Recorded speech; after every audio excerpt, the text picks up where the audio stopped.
Here's a neat little item I've had for probably 8 or 10 years, and I've never done a video on it. And I just happened to think about this the other day when I was looking up some material, some literature on my Victrola.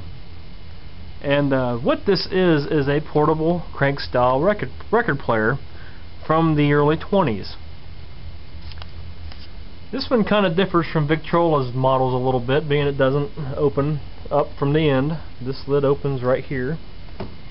Kind of looks like a little suitcase. Matter of fact, I've gotten to the point of when I go to antique stores and stuff to find little cases like this, and most of them end up being suitcases, to open them up and see what's inside of them, because you find some pretty interesting stuff in there sometimes. This one was sitting on the table in an antique store. I think the guy wanted, what was it, 30 or 40 bucks, maybe 20 bucks, I don't remember, for this and a box of 78 records, which was a pretty good sized box at the time, probably about as big as that blue tote right there, full of 78s stacked up on end. So I looked it over. I'd never heard of the company before, and I bought it, and it needs a helping hand badly. What this is a Fearnola, and I had never heard of one of these before. F-E-A-R-N-O-L-A, Fearnola. And this was made especially for the Cussins Fern Company in Columbus, Ohio. Now, getting online and plugging in Fearnola, I find absolutely nothing. Getting online and plugging in Cussins Fern, I find absolutely nothing. And this paper came with this, and it reads, "This is a vintage Fearnola portable crank style record player, which was made especially for the Cussins Fern Company of Columbus, Ohio. Included in this record player is a package containing approximately 80 needles. The needles have rust on them. There's a record holder located in the lid," which is what this is. You unsnap it and it pulls down. "This player has a speed control and the lever that starts and stops the turntable." Here's your speed control, and here's your brake for the turntable to stop it and let it go, put it in the park position more or less. "The responder needs some work on the housing since some of it is missing, but it will play a record with no problem. There is a cup to hold needles and a place to store the crank." Here's your cup to hold the needles back here. And here's your crank. It just slips into a hole right here. Little short crank. Goes in right there.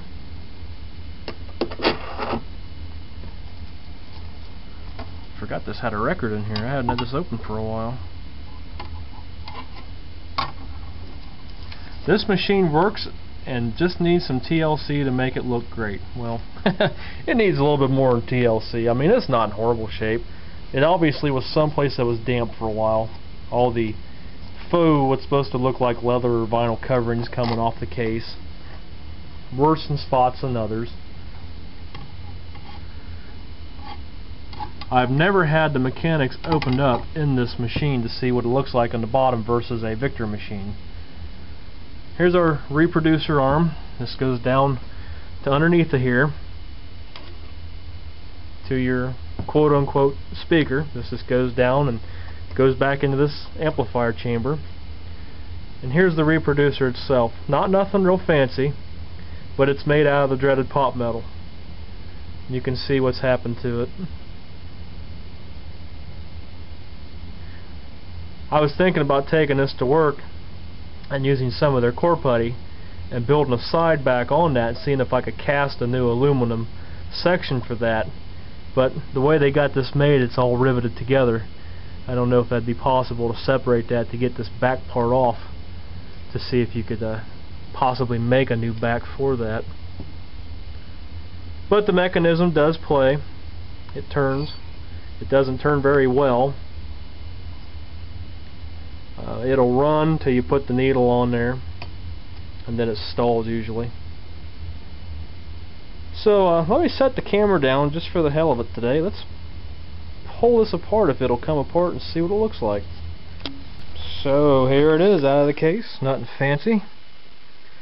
Kind of a variation of what Victrola used in theirs, with drum springs that rotated this way. This one has a drum spring right here that rotates this way. And the only marker that I see from a maker on here is I am surrounded by a G. It says it's a G, an I, and an M. It's the only mark that's on here from a maker. Nothing in the bottom of the cabinet or anything. While I had it apart, I got out my good friend liquid bearings and hit each one of these bronze brass bushings here and lubed the top. Worked it all around real good. So let's put it back in the cabinet and see if it'll crank up and run now. Smoothly, that is. It ran before, but it's very erratic in speed. Let's see what it does. And there you have it. Seems to be a lot happier now. Our speed control works on this, which what this has is a felt pad that pushes into the side of the screw that the turntable is connected to down in the bottom where the governor's at.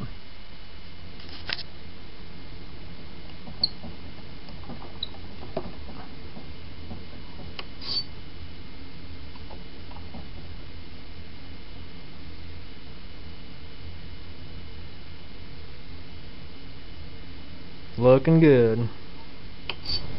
So, believe it or not, that's how I actually bought this unit, with black tape on the reproducer. That's how it was on there.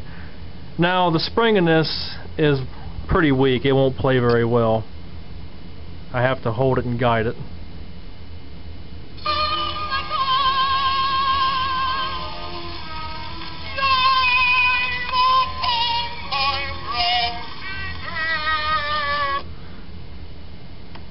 It's neat and completely torn apart and re-lubed. Now bear in mind, the liquid bearing does not replace a permanent good lube job by any means. It's basically what I use to free these old machines up with. One other thing I wanted to pass along about these units that used a steel needle down here in the reproducer. It's just got a thumb screw and a little, almost like a chuck right there with a thumb screw, and that's where the needle sits at. Right there on the end. I did not know, and it's I guess my own stupidity from not paying attention to these units over the years, and I am very guilty of doing it, that these little needles were only used for one play of this record. So once this needle got done playing this record, you tossed it and you put a brand new one on there and either played this record again or played another one. That way it didn't actually create a flat spot on the back side of that needle, because the needles were designed to give before the record would give, and constant playings on one needle would create a burr on the back side that would drag back here as it's going around and around and create a burr on that needle, and flipping them around would just basically tear the walls out of the grooves on these records. And that's why you hear a lot of these that are just, the sound is so faint and weak, and they're almost white from playing and over and over and over again, that they were never really cared for that well. And just remember that. I didn't know that. I've got tons of needles around here from this player, another little Victor crank-up machine, and a Victrola upstairs. I got tons and tons of steel needles for these things, soft and medium and loud. And they also made what was called a tungstone needle, that was more permanent type of a needle that could play 200 to 300 records before it would have to be replaced. And tungsten, believe it or not, is actually softer than steel, and will wear not as fast as what the steel needles do, but it won't wear hard enough that it'll ruin the record after a couple hundred plays. I had to read that a few times, and if you don't understand, go to victorvictrola.org, I think it is, and they have all kinds of stuff on there, not just for Victor Victrola machines, which he does primarily service and carry information for, but if you're a collector or an enthusiast interested in them at all, I urge you to go visit that site. He has a lot of neat stuff there, and a lot of good, useful knowledge. The other day while I was out flea marketing, I found some pretty neat items here, and these are kids' records, and they're on the Victor label. And what these are, they had a book that went with them. There's two of these like that. Each side had a different story on it, and I actually have two. It's in succession: 208 A and B, or 209 A and B, and 210 A and B. And these were like the first books on record tape type deals for kids back in the early 1900s. What these are is a Little Wonder record. Now these were cut down short 2.5 minute versions of longer 7-inch or 10-inch full-size 78s at the time that would cost between 75 cents and $1. These were about 10 to 15 cents a piece and sold through 5 and dime thrift stores, penny shops, Sears and Roebuck, Montgomery Ward, just to name a few companies. And if you want to know anything about these records, they're very, very collectible, you know, for the fact that they're not very big, but a lot of 78 collectors don't collect them because they aren't into them.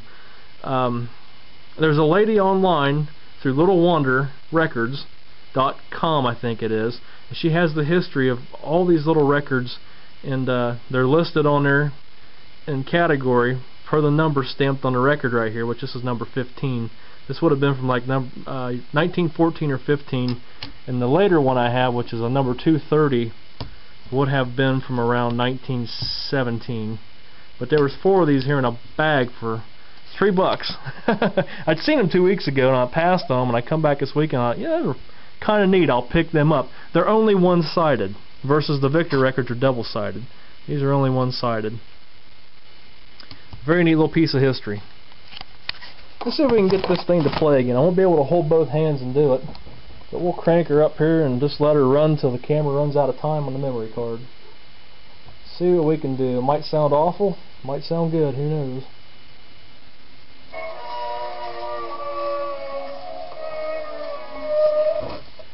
Let's try this again.